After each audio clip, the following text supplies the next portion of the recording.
Prime time ന്യൂസിലേക്ക് എല്ലാ പ്രേക്ഷകർക്കും സ്വാഗതം. ഞാൻ പ്രവിത ലക്ഷ്മി. വിശദമായ വാർത്തകൾ നോക്കാം. ലോക്സഭാ തെരഞ്ഞെടുപ്പ് വിശേഷങ്ങൾ.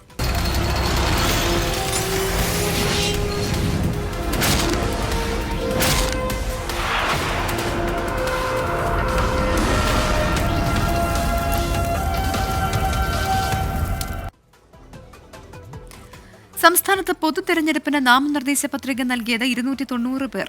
തിരുവനന്തപുരത്താണ് കൂടുതൽ സ്ഥാനാർത്ഥികൾ. കുറവ് ആലത്തൂരും. ശക്തിപ്രകടനത്തോടെയാണ് പ്രധാന മുന്നണികളുടെ സ്ഥാനാർത്ഥികളെല്ലാം പത്രിക സമർപ്പിക്കാനെത്തിയത്.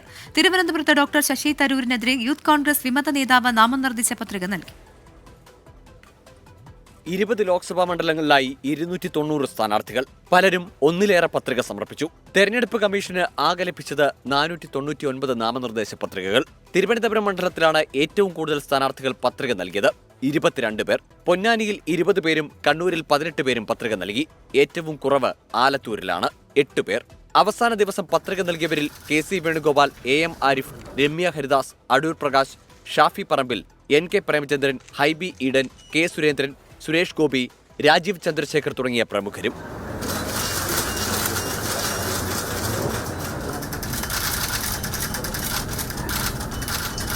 കേന്ദ്രമന്ത്രി സ്മൃതി ഇറാനിക്കൊപ്പമാണ് K സുരേന്ദ്രൻ പത്രിക സമർപ്പിക്കാനെത്തിയത്. അമർ ജവാൻ സ്ക്വയറിൽ പുഷ്പാർച്ചന നടത്തിയ ശേഷം പ്രകടനമായി എത്തിയാണ് തൃശൂരിലെ NDA സ്ഥാനാർത്ഥി സുരേഷ് ഗോപി പത്രിക നൽകിയത്. കേന്ദ്രമന്ത്രി S Jaishankar, PK Krishnadas, AP Abdullakutty എന്നിവർക്കൊപ്പമെത്തിയാണ് Rajeev Chandrasekhar പത്രിക നൽകിയത്. വടകരയിൽ സ്ത്രീകൾ മാത്രം പങ്കെടുത്ത പ്രകടനത്തിന്റെ അകമ്പടിയോടെയാണ് ഷാഫി പറമ്പിൽ പത്രിക നൽകിയത്.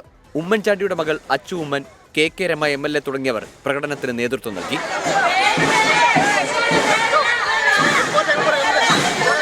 തിരുവനന്തപുരത്ത് ശശി തരൂരിനെതിരെ യൂത്ത് കോൺഗ്രസ് മുൻ സംസ്ഥാന സെക്രട്ടറി ഷൈൻലാൽ നാമനിർദ്ദേശ പത്രിക നൽകി. യുവാക്കളെ എവിടെയാണ് പരിഗണിച്ചിട്ടുള്ളത്? യുവാക്കളെ ഒഴിവാക്കുക മാത്രമല്ല, തിരുവനന്തപുരത്തെ സംബന്ധിച്ച് തിരുവനന്തപുരം പാർലമെന്റിലോ ജില്ലയിലോ പോലുമുള്ള ആൾക്കാരല്ല 3 പാർട്ടിയുടെയും സ്ഥാനാർത്ഥികൾ. പ്രത്യേകിച്ച് UDFന്റെ പ്രതിനിധിയായിട്ട് മത്സരിക്കുന്ന ശശി തരൂർ പാലക്കാട്, എറണാകുളം ഭാഗത്ത്, തരൂർ ഭാഗത്ത് നിന്ന് മത്സരിക്കുന്നു. നാളെയാണ് നാമനിർദ്ദേശ പത്രികകളുടെ സൂക്ഷ്മ പരിശോധന. ഏപ്രിൽ 8 പത്രിക പിൻവലിക്കുന്നതിനുള്ള അവസാന തീയതി. 24 തിരുവനന്തപുരം.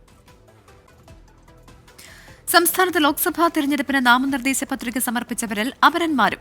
പൊന്നാനിയിൽ LDF സ്ഥാനാർത്ഥി KS ഹംസയ്ക്ക് 2 അപരന്മാരാണ് ഉള്ളത്. ഹംസ കടവണ്ടിയും ഹംസയും. UDF സ്ഥാനാർത്ഥി MP അബ്ദുൾ സമദാനിക്ക് അപരനായി അബ്ദുൾ സമദ് രംഗത്തുണ്ട്. കോട്ടയത്ത് UDF സ്ഥാനാർത്ഥി ഫ്രാൻസിസ് ജോർജിനുമുണ്ട് 2 അപരന്മാർ. ഫ്രാൻസിസ് E ജോർജ്, ഫ്രാൻസിസ് ജോർജ് എന്നിവരാണ് പത്രിക നൽകിയത്. വിവാദ ചിത്രം ദ കേരള സ്റ്റോറി ദൂരദർശനിൽ സംപ്രേഷണം ചെയ്യാനുള്ള തീരുമാനത്തിനെതിരെ CPIM-ഉം കോൺഗ്രസും രംഗത്ത്. ഔദ്യോഗിക മാധ്യമത്തെ ഉപയോഗിച്ച് കേരളത്തെ ഇകഴ്ത്താനുള്ള നീക്കത്തിൽ നിന്ന് കേന്ദ്രം പിന്മാറണമെന്ന് മുഖ്യമന്ത്രി പിണറായി വിജയൻ ആവശ്യപ്പെട്ടു. ചിത്രം പ്രദർശിപ്പിക്കുന്നത് തെരഞ്ഞെടുപ്പ് പെരുമാറ്റച്ചട്ടത്തിന്റെ ലംഘനമാണെന്ന് CPIM സംസ്ഥാന സെക്രട്ടറി MV ഗോവിന്ദൻ പറഞ്ഞു. തെരഞ്ഞെടുപ്പിന്റെ പ്രോട്ടോകോൾ അനുസരിച്ച് ഒരു നാടിനെ അപഹസിക്കുന്ന ഇത്തരമൊരു സിനിമ സാധാരണ നിലയിൽ കാണിക്കാൻ പാടുള്ളതല്ല. എല്ലാ തെരഞ്ഞെടുപ്പ് ചട്ടങ്ങളും ലംഘിച്ച് ഞങ്ങൾക്കിതിനെല്ലാമുള്ള അവകാശമുണ്ട് എന്നാണ് ഫാസിസത്തിലേക്ക് രാജ്യത്തെ നയിക്കാൻ ശ്രമിക്കുന്ന വർഗീയവാദികൾ, അതിൻ്റെ തന്നെ ഏറ്റവും പ്രമുഖ നേതാവായ നരേന്ദ്രമോദി ഇപ്പോഴും ശ്രമിച്ചുകൊണ്ടിരിക്കുന്നത്. ചിത്രം ദൂരദർശനിൽ പ്രദർശിപ്പിക്കുന്നത് ഭിന്നിപ്പ് ലക്ഷ്യമിട്ടാണെന്ന് പ്രതിപക്ഷ നേതാവ് VD സതീശൻ കുറ്റപ്പെടുത്തി. UDF തെരഞ്ഞെടുപ്പ് കമ്മീഷനെ സമീപിക്കും. BJPയുടെ വില കുറഞ്ഞ രാഷ്ട്രീയം കേരളത്തിൽ വിലപ്പോകില്ലെന്നും രമേശ് ചെന്നിത്തല പ്രതികരിച്ചു. UDFനുള്ള SDPI പിന്തുണ LDF-ഉം BJPയും ആയുധമാക്കിയതോടെ നിലപാട് തിരുത്തി കോൺഗ്രസ് നേതൃത്വം. SDPI പിന്തുണ വേണ്ടെന്നും വർഗീയതയെ എതിർക്കുമെന്നും പ്രതിപക്ഷ നേതാവ് VD സതീശൻ വ്യക്തമാക്കി. രാഹുൽ ഗാന്ധിക്ക് നിരോധിത തീവ്രവാദ സംഘടനയുടെ പിന്തുണയുണ്ടെന്ന് കേന്ദ്രമന്ത്രി സ്മൃതി ഇറാനി ആരോപിച്ചു. SDPI UDF-നെ പിന്തുണച്ചതിനെ വിമർശിച്ച് മുഖ്യമന്ത്രി പിണറായി വിജയൻ ഉൾപ്പെടെയുള്ളവർ രംഗത്തു വന്നതോടെയാണ് കോൺഗ്രസ് നേതൃത്വം നിലപാട് വ്യക്തമാക്കിയത്. ഭൂരിപക്ഷ വർഗീയതയും ന്യൂനപക്ഷ വർഗീയതയും ഒരുപോലെ ചെറുക്കുമെന്ന് പ്രതിപക്ഷ നേതാവ് VD സതീശൻ. ഭൂരിപക്ഷ വർഗീയതയെയും അതുപോലെ തന്നെ ന്യൂനപക്ഷ വർഗീയതയെയും കേരളത്തിലെ കോൺഗ്രസും UDF-ഉം ഒരുപോലെ എതിർക്കും. കൂട്ടായി എടുത്ത തീരുമാനമെന്ന് MM ഹസനും SDPIയെ തള്ളിപ്പറയാൻ UDF വൈകിട്ടില്ല എന്ന് രമേശ് ചെന്നിത്തലയും പ്രതികരിച്ചു.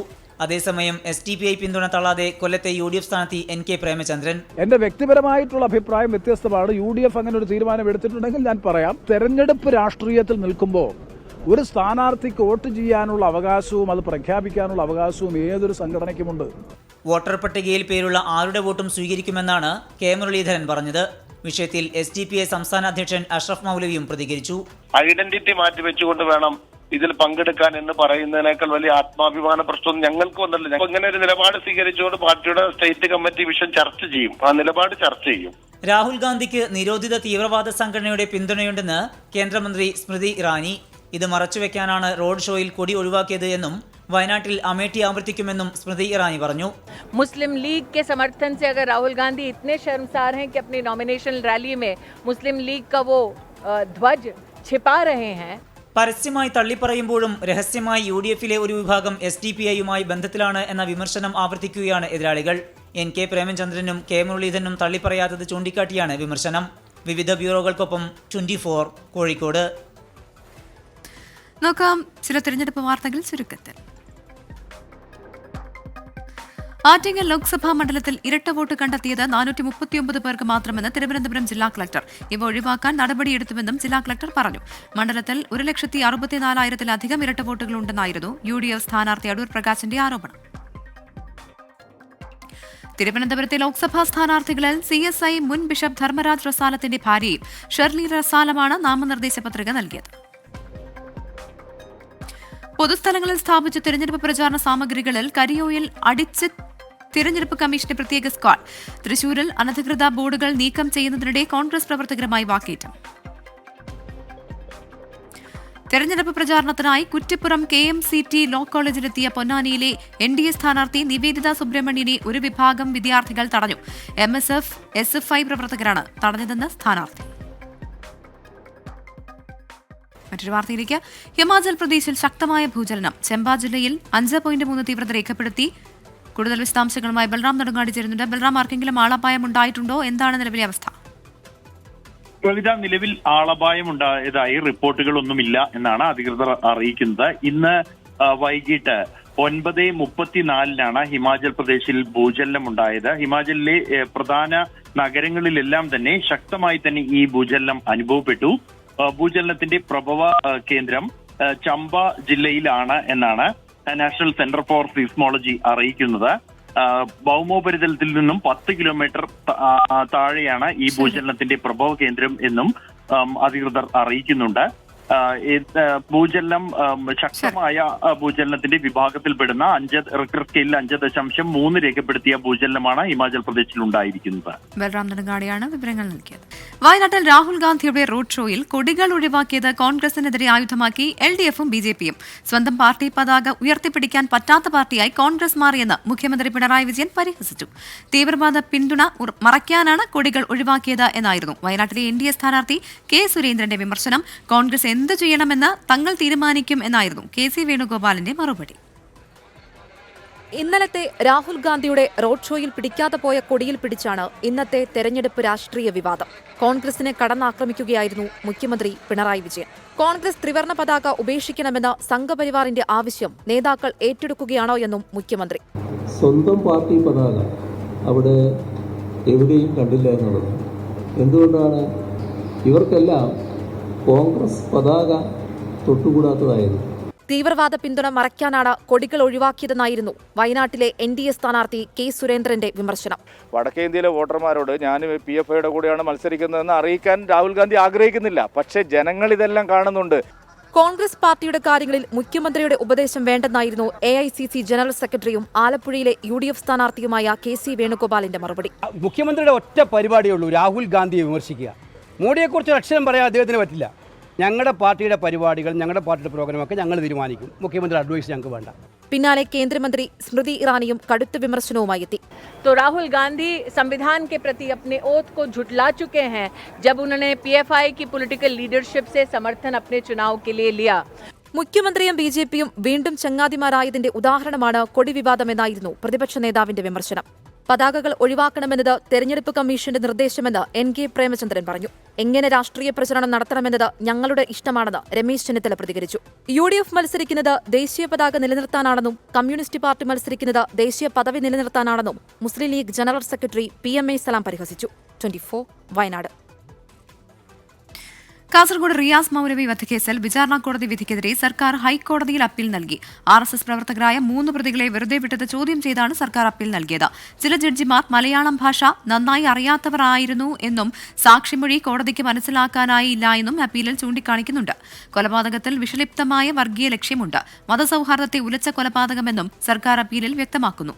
അപ്പീൽ കാലയളവിൽ പ്രതികളെ റിമാൻഡ് ചെയ്യണമെന്നാവശ്യപ്പെട്ട് സർക്കാർ പ്രത്യേക ഹർജിയും ഫയൽ ചെയ്തു. കരുവന്നൂർ സഹകരണ ബാങ്ക് തട്ടിപ്പ് കേസിൽ CPIM സംസ്ഥാന സെക്രട്ടേറിയറ്റ് അംഗം PK ബിജുവിനെ ED വീണ്ടും ചോദ്യം ചെയ്യും. തിങ്കളാഴ്ച ഹാജരാകാനാണ് നിർദ്ദേശം. ഇന്ന് മണിക്കൂറുകളോളം ചോദ്യം ചെയ്തു. CPIM തൃശൂർ ജില്ലാ സെക്രട്ടറി MM വർഗീസിനോടും കൌൺസിലർ PK ഷാജനോടും നാളെ ഹാജരാകാൻ ED ആവശ്യപ്പെട്ടിട്ടുണ്ട്. മുൻ MPയും CPIM സംസ്ഥാന സെക്രട്ടേറിയറ്റ് അംഗവുമായ PK ബിജു രാവിലെ 10 മണിയോടെയാണ് കൊച്ചിയിലെ ED ഓഫീസിലെത്തിയത്. ചോദ്യം ചെയ്യൽ അവസാനിച്ചത് വൈകിട്ട് 7 മണിയോടെ. തിങ്കളാഴ്ച വീണ്ടും ഹാജരാകാൻ നിർദ്ദേശം. EDയുടെ ചോദ്യങ്ങൾക്ക് മറുപടി നൽകിയെന്നും പാർട്ടി അന്വേഷണ കമ്മീഷന്റെ രേഖകൾ ED ആവശ്യപ്പെട്ടിട്ടില്ലെന്നും PK ബിജു പറഞ്ഞു. കരുവന്നൂർ സഹകരണ ബാങ്കിലെ തട്ടിപ്പിൽ CPIM തൃശൂർ ജില്ലാ കമ്മിറ്റിക്ക് ലഭിച്ച പരാതിയിൽ അന്വേഷണം നടത്തിയത് PK ബിജുവിന്റെ നേതൃത്വത്തിലായിരുന്നു. ബാങ്കിൽ നടന്ന തട്ടിപ്പിന്റെ വിവരങ്ങൾ PK ബിജുവിന് അറിയാമെന്ന് സാക്ഷികളും മൊഴി നൽകിയിട്ടുണ്ട്. കേസിൽ CPIM തൃശൂർ ജില്ലാ സെക്രട്ടറി MM വർഗീസിനോട് നാളെ ഹാജരാകാൻ ED നിർദ്ദേശിച്ചിട്ടുണ്ട്. നേരത്തെ ഹാജരാകാൻ ആവശ്യപ്പെട്ടപ്പോൾ ഈ മാസം 26 വരെ ഹാജരാകാൻ കഴിയില്ലെന്നാണ് MM വർഗീസ് മറുപടി നൽകിയത്. ഇതിന് പിന്നാലെയാണ് വീണ്ടും നോട്ടീസ് നൽകിയത്. CPIM കൌൺസിലർ PK ഷാജനോടും നാളെ ഹാജരാകാൻ നിർദ്ദേശിച്ചിട്ടുണ്ട്. 24 കൊച്ചി. സഹകരണ ബാങ്കുകളിൽ CPIMന് രഹസ്യ അക്കൌണ്ട് ഇല്ല എന്ന് മുഖ്യമന്ത്രി പിണറായി വിജയൻ. കള്ളപ്പണം സ്വീകരിക്കുന്ന നിലപാട് CPIMനില്ല. പാർട്ടിയുടെ പ്രവർത്തനങ്ങൾ സുതാര്യമാണ്. കരുവന്നൂരിലെ ED അന്വേഷണം ബോധപൂർവം നടത്തുന്നതാണെന്നും മുഖ്യമന്ത്രി പറഞ്ഞു. ഒരു രഹസ്യ അക്കൗണ്ടും CPIMനില്ല. CPIMന് അതിൻ്റെ ആവശ്യമില്ല. കാരണം ഞങ്ങൾക്ക് കള്ളപ്പണം സ്വീകരിക്കുന്ന പരിപാടിയില്ല. ഇവിടെ ഇലക്ട്രൽ ബോണ്ട് വന്നപ്പോൾ അത് അഴിമതിയാണ് എന്ന് പറയാനുള്ള ആർജവം കാണിച്ചത് കമ്മ്യൂണിസ്റ്റ് പാർട്ടികൾ മാത്രമേ. ഞങ്ങളെ സംബന്ധിച്ചിടത്തോളം എല്ലാ കാര്യങ്ങളും സുതാര്യമാണ്. സുതാര്യമായിരിക്കണമെന്ന് നിർബന്ധവുമുണ്ട്. കള്ളപ്പണം വെളുപ്പിക്കൽ കേസിൽ ജാർഖണ്ഡ് മുൻ മുഖ്യമന്ത്രി ഹേമന്ത് സോറന്റെ സ്വത്ത് എൻഫോഴ്സ്മെന്റ് ഡയറക്ടറേറ്റ് കണ്ടുകെട്ടി. റാഞ്ചിയിൽ സോറന്റെ ഉടമസ്ഥതയിലുള്ള 8.86 ഏക്കർ ഭൂമിയാണ് കണ്ടുകെട്ടിയത്. 31 കോടി രൂപ വിലമതിക്കുന്നതാണ് ഭൂമി. കേസിൽ ഹേമന്ത് സോറനും മറ്റ് 4 പേർക്കുമെതിരെ മാർച്ച് 30-ന് ED പ്രത്യേക കോടതിയിൽ കുറ്റപത്രം സമർപ്പിച്ചിരുന്നു. ജുഡീഷ്യൽ കസ്റ്റഡിയിലായ ഹേമന്ത് സോറൻ നിലവിൽ റാഞ്ചിയിലെ ബിർസ മുണ്ട സെൻട്രൽ ജയിലിലാണ്. പൂക്കോട് വെറ്ററിനറി കോളേജ് വിദ്യാർത്ഥി സിദ്ധാർത്ഥന്റെ മരണത്തിൽ CBI അന്വേഷണം വൈകുന്നതിനെതിരെ പിതാവ് ജയപ്രകാശ് ഹൈക്കോടതിയെ സമീപിച്ചു. അന്വേഷണം വേഗത്തിലേറ്റെടുക്കാൻ CBIക്ക് നിർദ്ദേശം നൽകണം എന്നാണ് ഹർജിയിലെ ആവശ്യം. CBI അന്വേഷണം അട്ടിമറിക്കാൻ സർക്കാരിന്റെ ഭാഗത്തുനിന്ന് ബോധപൂർവം ശ്രമമുണ്ടെന്നും ജയപ്രകാശ് ആരോപിച്ചു. കേന്ദ്ര സംസ്ഥാന സർക്കാരുകളും CBIയുമാണ് ഹർജിയിലെ എതിർകക്ഷികൾ. ഹർജി നാളെ പരിഗണിക്കും. അമേഠിയിൽ മത്സരിക്കാൻ സന്നദ്ധനായി പ്രിയങ്ക ഗാന്ധിയുടെ ഭർത്താവും ബിസിനസ്സുകാരനുമായ റോബർട്ട് വദ്ര രാഷ്ട്രീയത്തിൽ പ്രവേശിക്കുന്നുവെങ്കിൽ അമേഠി ലോക്സഭാ അംഗമായി വരാനാണ് ആഗ്രഹമെന്ന് റോബർട്ട് വദ്ര പറഞ്ഞു. നെഹ്റു കുടുംബത്തിന്റെ പരമ്പരാഗത സീറ്റായ അമേഠിയിൽ കണ്ണുനട്ട് റോബർട്ട് വദ്ര 2004-ലും 2009-ലും 2014-ലും ഇവിടെ വിജയിച്ച രാഹുൽ ഗാന്ധിക്ക് 2011-ൽ കാലിടറിയിരുന്നു. ഇത്തവണ കോൺഗ്രസ് ഇതുവരെ അമേഠിയിൽ സ്ഥാനാർത്ഥിയെ പ്രഖ്യാപിച്ചിട്ടില്ല. ഇവിടെ താൻ ജയിക്കുമെന്ന് വദ്ര അവകാശപ്പെടുന്നു. अपना पहला कदम अगर राजनीति में रखता हूं और सांसद बनने की सोचता हूं तो मैं अमेठी को ही रिप्रेजेंट करूं, क्योंकि मैंने 99 से अपनी जो प्रचार प्रियंका के साथ शुरू किया वो अमेठी में ही था.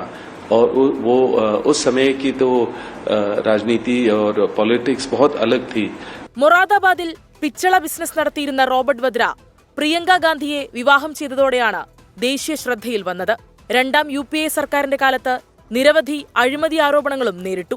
മത്സരിക്കാനുള്ള റോബർട്ട് വദ്രയുടെ ആഗ്രഹത്തോട് സോണിയാഗാന്ധിയും രാഹുൽ ഗാന്ധിയും പ്രിയങ്ക ഗാന്ധിയും അടങ്ങുന്ന കോൺഗ്രസ് നേതൃത്വം ഇതുവരെ പ്രതികരിച്ചിട്ടില്ല. സഞ്ജയ് ഗാന്ധി, രാജീവ് ഗാന്ധി, സോണിയാഗാന്ധി എന്നിവരും പ്രതിനിധീകരിച്ച അമേഠിയിൽ കഴിഞ്ഞ തവണ BJPയിലെ സ്മൃതി ഇറാനിയാണ് ജയിച്ചത്. 24 ഡൽഹി. കള്ളപ്പണം വെളുപ്പിക്കൽ നിരോധന നിയമവും UAPയും റദ്ദാക്കുമെന്ന് CPIM പ്രകടന പത്രിക. ഗവർണർ നിയമനത്തിന് സമിതി രൂപീകരിക്കുമെന്നും വിലക്കയറ്റം നിയന്ത്രിക്കുമെന്നും പ്രകടന പത്രികയിൽ പറയുന്നു. ജനറൽ സെക്രട്ടറി സീതാറാം യെച്ചൂരിയും പോളിറ്റ് ബ്യൂറോ അംഗങ്ങളും ചേർന്നാണ് പ്രകടന പത്രിക പുറത്തിറക്കിയത്. കേന്ദ്ര ഏജൻസികളുടെ ദുരുപയോഗം പ്രതിപക്ഷം മുഖ്യ പ്രചരണ വിഷയമാക്കുന്ന പശ്ചാത്തലത്തിലാണ് കള്ളപ്പണം വെളുപ്പിക്കൽ നിരോധന നിയമം റദ്ദാക്കുമെന്ന വാഗ്ദാനം CPIM മുന്നോട്ട് വയ്ക്കുന്നത്. 12 വിഭാഗങ്ങളായി തിരിച്ചാണ് CPIMന്റെ പ്രകടന പത്രിക. CAAയും UAPAയും റദ്ദാക്കും, ജമ്മു കശ്മീരിന്റെ പ്രത്യേക പദവി പുനഃസ്ഥാപിക്കും, തെരഞ്ഞെടുപ്പിനായി പാർട്ടികൾക്ക് കോർപ്പറേറ്റ് ഫണ്ടിംഗ് നൽകുന്നത് നിരോധിക്കും തുടങ്ങിയ വാഗ്ദാനങ്ങളും CPIM മുന്നോട്ട് വയ്ക്കുന്നു. Number 1, to defeat the BJP and its allies. Number 2, to increase the strength of the CPIM and the left parties in the parliament.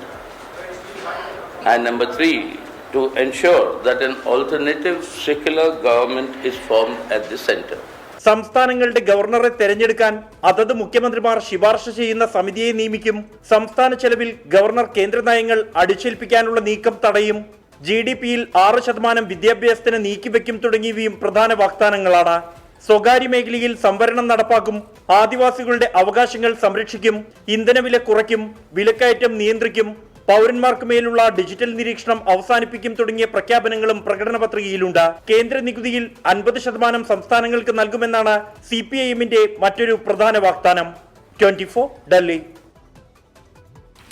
കോൺഗ്രസിൽ നിന്ന് പുറത്തായെങ്കിലും തിരഞ്ഞെടുപ്പിൽ മത്സരിക്കുമെന്ന് പ്രഖ്യാപിച്ച് മഹാരാഷ്ട്രയിലെ മുതിർന്ന നേതാവ് സഞ്ജയ് നിരുപം പാർട്ടി ഏതെന്ന് പിന്നീട് തീരുമാനിക്കും. രാഹുൽ ഗാന്ധിയെയും KC വേണുഗോപാലിനെയും സഞ്ജയ് നിരുപം രൂക്ഷമായി വിമർശിച്ചു. പാർട്ടിയിൽ നിന്ന് പുറത്താക്കിയെന്ന് കോൺഗ്രസ്, എന്നാൽ താൻ മുന്നേ രാജിവെച്ചെന്ന് നിരുപം. തനിക്ക് നിഷേധിച്ച മുംബൈ നോർത്ത് വെസ്റ്റ് സീറ്റിൽ സ്ഥാനാർത്ഥിയാവാൻ തന്നെയാണ് നിരുപത്തിന്റെ തീരുമാനം. ഏത് പാർട്ടിയുടെ സ്ഥാനാർത്ഥിയെന്ന് വഴിയെ പറയാം.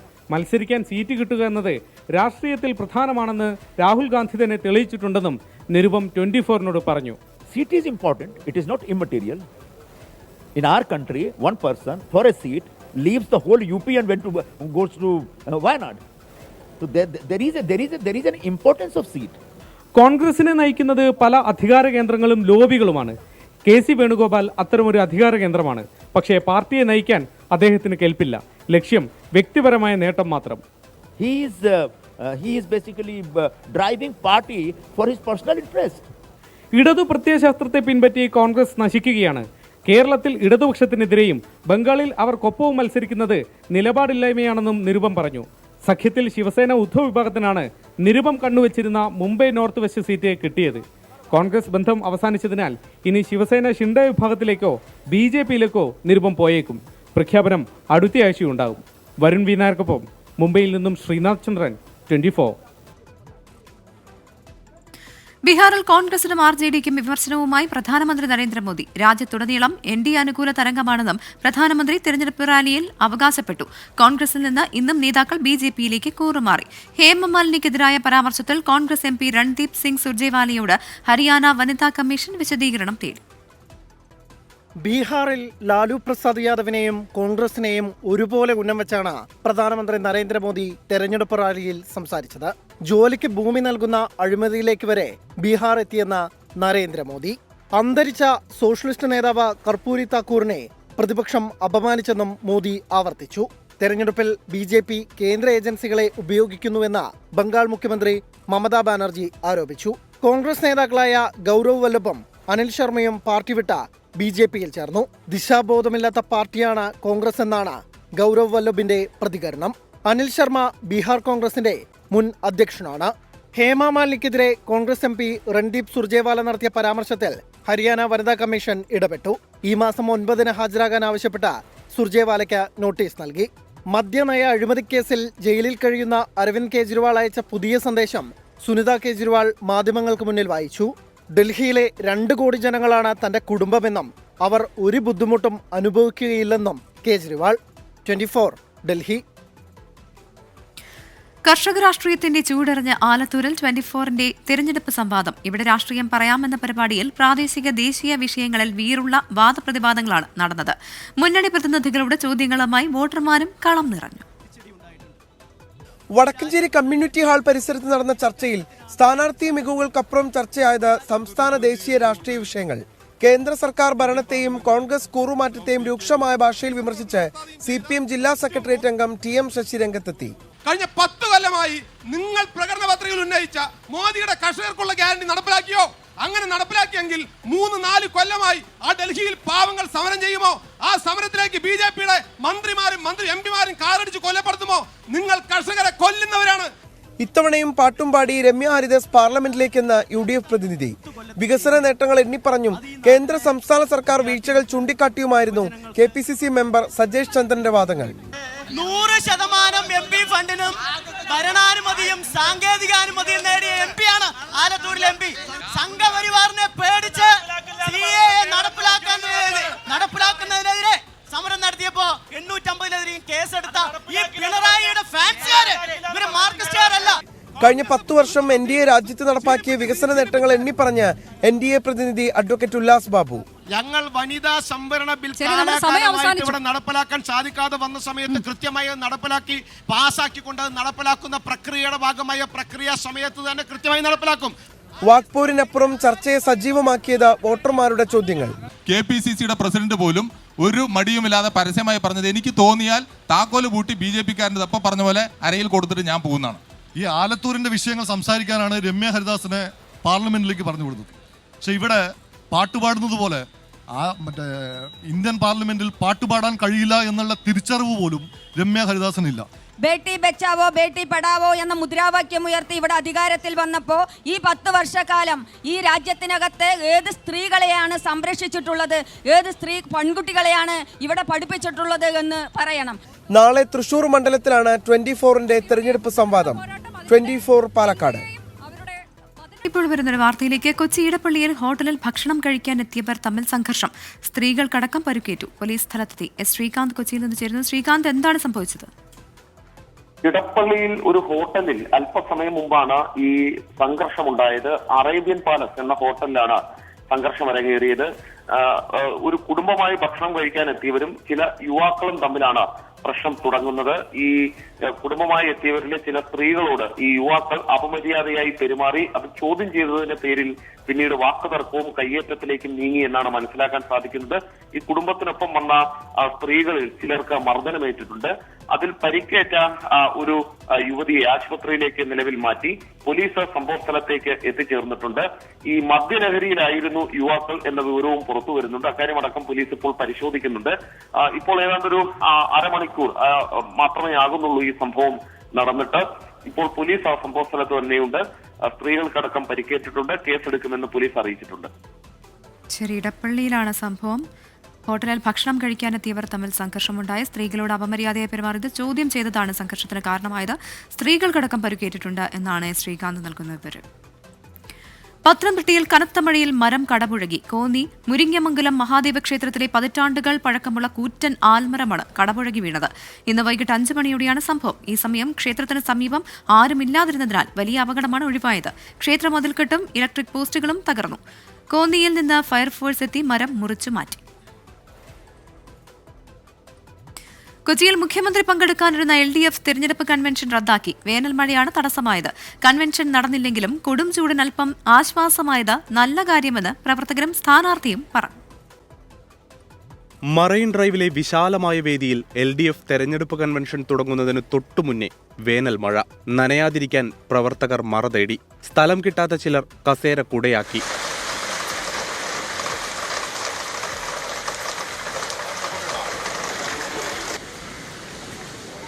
മഴ തോർന്നപ്പോഴേക്കും സമയം ഒരുപാട് വൈകി. ഇതോടെ കൺവെൻഷൻ റദ്ദു ചെയ്തതായി നേതാക്കൾ അറിയിച്ചു. നിരാശയില്ലെന്നും LDFന് വിജയം ഉറപ്പാണെന്നും പ്രവർത്തകർ. ഇതൊന്നും ഞങ്ങൾക്ക് അതൊരു പ്രശ്നമല്ല. ഞങ്ങള് ശക്തിയായി ജയിച്ചു കയറും. മഴ നല്ല ലക്ഷണമായിട്ടാണ് ഞാൻ കാണുന്നത്.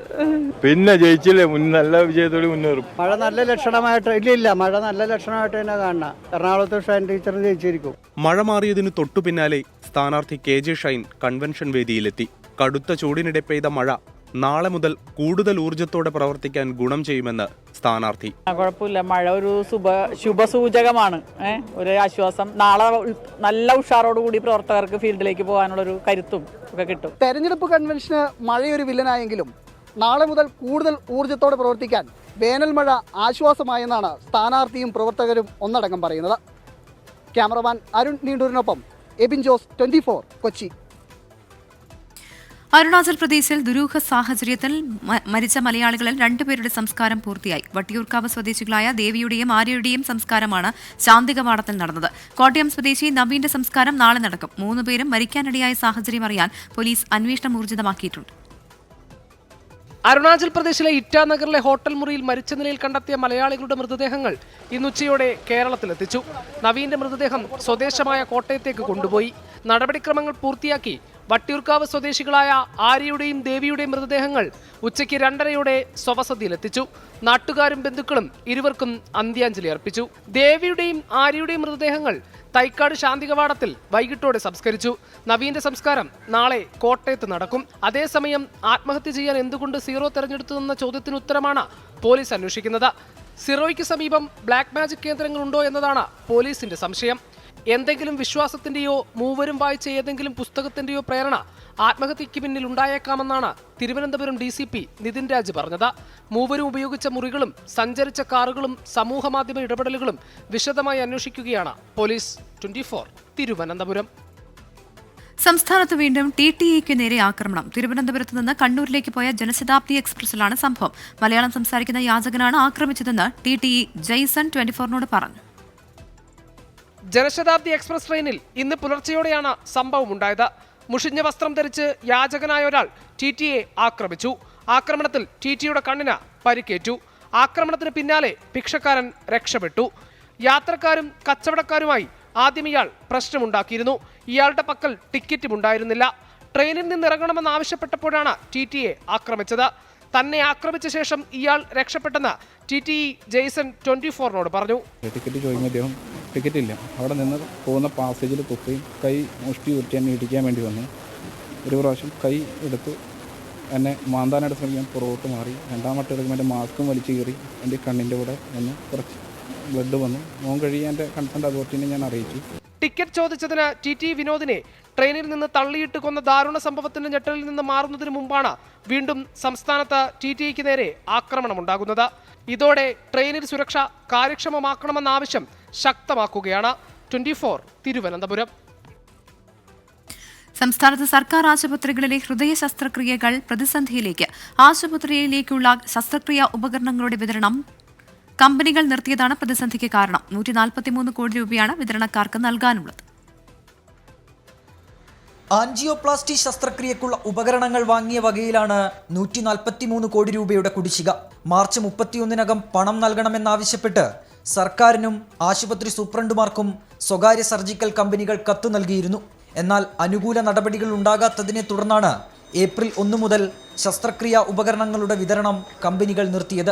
ഡിസംബർ 23 പേയ്മെൻറ്റ് എങ്ങനെയെങ്കിലും കിട്ടുക എന്നുള്ളതാണ്. കാരണം നമുക്ക് പാരൻറ്റ് കമ്പനിക്ക് പേയ്മെൻറ്റ് പോയിട്ട് അവർ സ്റ്റോക്ക് റീപ്ലേസ് ചെയ്യില്ല. കാരണം ഇത് മുന്നോട്ട് പോകുന്ന സമയത്ത് നമ്മളെ കയ്യിൽ സ്റ്റോക്ക് എക്സ്പയർ ആയി പോകും. കാരണം ഇതിനാകെ 18 മാസം എക്സ്പയർ ചെയ്യുള്ളൂ. ഇത് നീണ്ടു നിൽക്കുന്നത് നമുക്കാണ് ഏറ്റവും കൂടുതൽ ബുദ്ധിമുട്ട്. പക്ഷേ ഈ ഫണ്ട് കിട്ടാത്തത് കൊണ്ട് നമുക്ക് പാരൻറ്റ് കമ്പനിയിൽ നിന്ന് സ്റ്റോക്ക് കിട്ടുന്നില്ല. അതാണ് ഒരു ചാലഞ്ച്. ഒരാഴ്ചത്തെ ശസ്ത്രക്രിയക്ക് ആവശ്യമായ ഉപകരണങ്ങൾ മാത്രമാണ് നിലവിൽ പല ആശുപത്രികളിലുമുള്ളത്.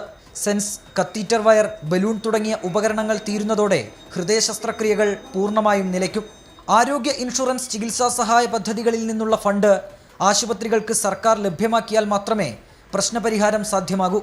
എന്നാൽ കടുത്ത സാമ്പത്തിക പ്രതിസന്ധിയാണ് ഇതിന് തിരിച്ചടിയാകുന്നത്. 24 കോഴിക്കോട്. നോക്കാം ചില വാർത്തകൾ ചുരുക്കത്തിൽ. മദ്യനയ അഴിമതി കേസിൽ BRS നേതാവ് K കവിതയുടെ ഇടക്കാല ജാമ്യാപേക്ഷയിൽ റൌസ് അവന്യൂ കോടതി തിങ്കളാഴ്ച വിധി പറയും. മകന്റെ പരീക്ഷ ചൂണ്ടിക്കാട്ടിയാണ് കവിത വിചാരണ കോടതിയെ സമീപിച്ചത്. തിരുവനന്തപുരം ആണ്ടൂർക്കോണത്ത് കിണറ്റിൽ വീണ പാത്രമെടുക്കാനിറങ്ങിയ യുവാവിന് ദാരുണാന്ത്യം. ആണ്ടൂർക്കോണം ഫിർദൌസ് വീട്ടിൽ അൻസർ ആണ് മരിച്ചത്. ഇടുങ്ങിയ കിണറ്റിൽ ഓക്സിജൻ ലഭ്യത കുറഞ്ഞതാണ് മരണകാരണമെന്ന് സംശയം. റമദാനോട് അടുത്ത ദിവസങ്ങളിൽ നിശ്ചയിച്ചിട്ടുള്ള പരീക്ഷകളിൽ മാറ്റമുണ്ടാകില്ലെന്ന് കാലിക്കറ്റ് സർവകലാശാല. സർക്കാർ കലണ്ടർ പ്രകാരം ഏപ്രിൽ 10-നാണ് പെരുന്നാൾ.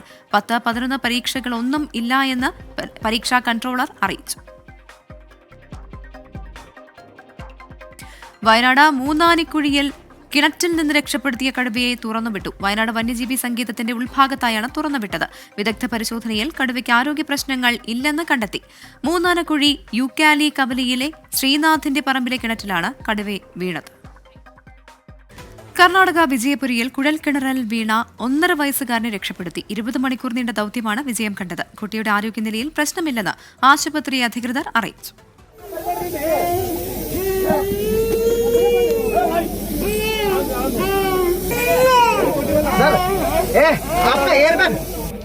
ആശങ്കയുടെ രാത്രിയും പകലും 1.5 വയസ്സുകാരൻ സാത്വിക്കിനു വേണ്ടി ഒരു ഗ്രാമം കാത്തിരുന്നു. ഒടുവിൽ അവന്റെ കരച്ചിൽ കേട്ടപ്പോൾ നാടിന് ആശ്വാസം. കുഞ്ഞ് സാത്വിക തിരികെ ജീവിതത്തിലേക്ക്. ആശുപത്രിയിലെത്തിച്ച കുഞ്ഞ് ആരോഗ്യത്തോടെ ഇരിക്കുന്നുവെന്ന സ്ഥിരീകരണം.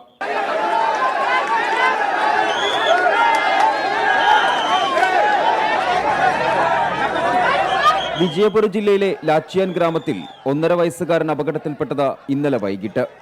വീടിന് സമീപത്ത് കളിക്കുകയായിരുന്ന കുട്ടി മൂടാത്ത കുഴൽക്കിണറിലേക്ക് വീണു. കരച്ചിൽ കേട്ടെത്തിയ നാട്ടുകാരാണ് പോലീസിൽ വിവരമറിയിച്ചത്. ഇന്നലെ രാത്രി 7 മണിയോടെ രക്ഷാപ്രവർത്തനം ആരംഭിച്ചു.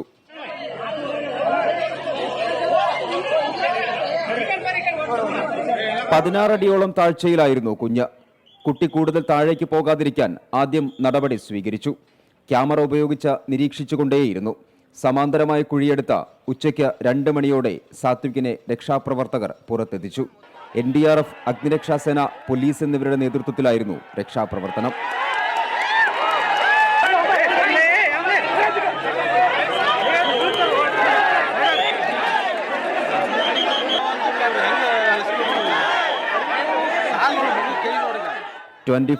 ബംഗളൂരു.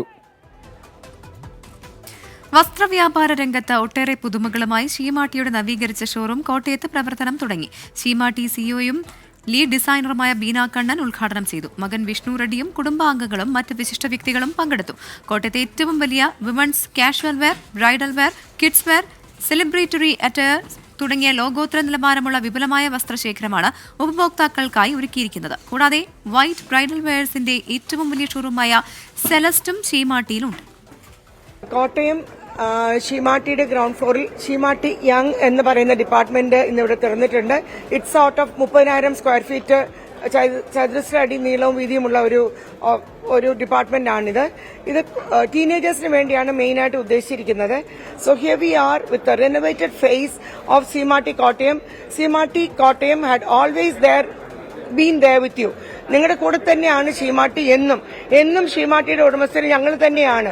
അത് ആണിയിട്ട് ഉറപ്പിക്കാൻ ഞാൻ ആഗ്രഹിക്കുന്നു. ഷീമാട്ടി എന്നും ഞങ്ങളുടെ കയ്യിൽ തന്നെ, ഇന്നും ഞങ്ങളുടെ കയ്യിൽ തന്നെ, always. And thanks for all the customers who had been there with us. Prime time ന്യൂസിന്റെ സമയം ഇവിടെ പൂർണ്ണമാകുന്നു. Good night.